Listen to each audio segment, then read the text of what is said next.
Welcome as always to our home here in Liverpool, the Redemptorist house of Bishop Eton, and it's Thursday evening. We did have a little bit of spring-like weather over the last week, but I'm afraid it's turned to sort of almost wintry conditions again today. It's pouring with rain now, although I managed to escape the rain earlier in the day, getting across to Chester for the organ recital and so on. But I'm due down at the Philharmonic this evening for what should be a wonderful evening, a Beethoven evening, so I look forward to that, in spite of the rain. Meanwhile, it's been an interesting week. Some of you will be aware of one or two of the things that have taken place, especially if you were around last weekend. Unfortunately, Father Jim Casey needed to go to hospital on Saturday, compounded the situation by falling as he got out of the car. But at least he's home again. He came home last night. There are some real concerns about Jim's health, as you know, probably many of you know anyway. He's the oldest member of the community now at 92, made an almost miraculous recovery after having a massive operation for esophagus cancer many years ago, I think possibly even 10 years ago. So I would ask your prayers for him, please. We've managed to get a care package already in place just to tide us over until we can get a full assessment of the situation, and he will be an outpatient down at the Royal until we get everything sorted out. So somebody else to include in your prayers, please. And as you know, things are a little bit fragile.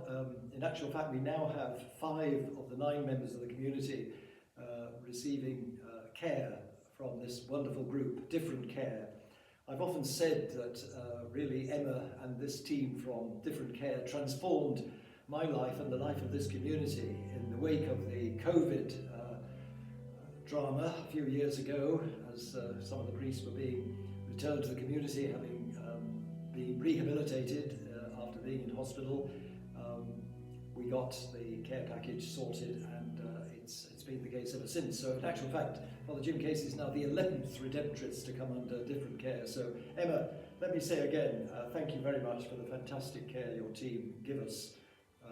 And we couldn't possibly manage without it. I did manage to get up to the Provincial Council meeting in Perth on Tuesday morning and early afternoon. Managed to get everything done in the day. Father Richard and Father Elias were very gracious about it, realising we were under pressure here. And we didn't feel that both Father Andrew and I should be away at this particular time together. Father Andrew, incidentally, I think I may have mentioned this before, but probably not on one of these programmes. He's now going to have this very tricky and delicate operation on April the 1st, and he has his pre-op next Monday, so everything's moving forward. But it does mean that Father Andrew will be out of action, obviously, over Easter and for a few weeks afterwards.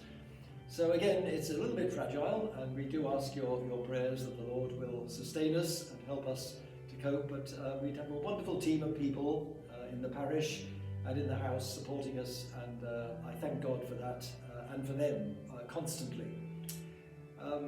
We still look out on the troubled world in which we live, and it certainly puts in perspective whatever problems we've got.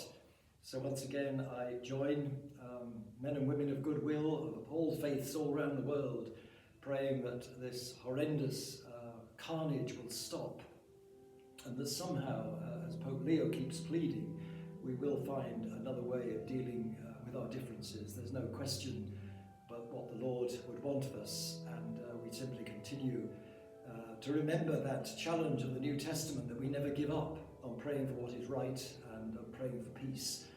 So tonight I join my prayer with yours. We beg the intercession, as always, of Our Lady of Perpetual Succour, of St. Alphonsus and St. Gerard.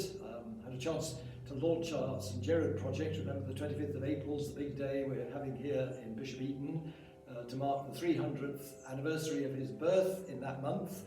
But the school we're in yesterday, and as luck would have it, one of our teachers, Shona, is, please God, due to give birth in about 3 weeks' time. So she had a special blessing with the relic of St. Gerard at the end of the Mass, and it was a lovely moment, and she was so pleased, and some of the staff were in tears, understandably. So there are great blessings, and we do have the saints there praying for us.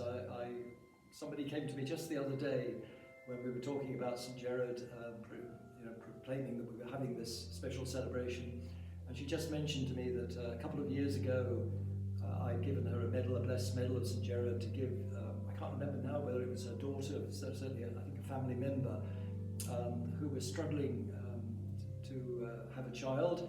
And she came to tell me that in fact the child has now been born, and they're so grateful and thankful. And we've had some lovely messages around the country already about the efforts that Father Royston Price is putting in to proclaim this special year of St. Gerard. So let's thank God for the good things. Let's continue to pray for God's peace in our own lives and in the world. And I ask the Lord to bless your homes and families tonight, as always, with that peace. So thank you for joining in. If you heard a little bit of organ practice going on, I believe we've got a young person at the moment preparing for exams and using the organ for practice, which is lovely. So there we are. Let's hope we can all use our gifts and talents to the service of one another and of our troubled world. Good night and God bless.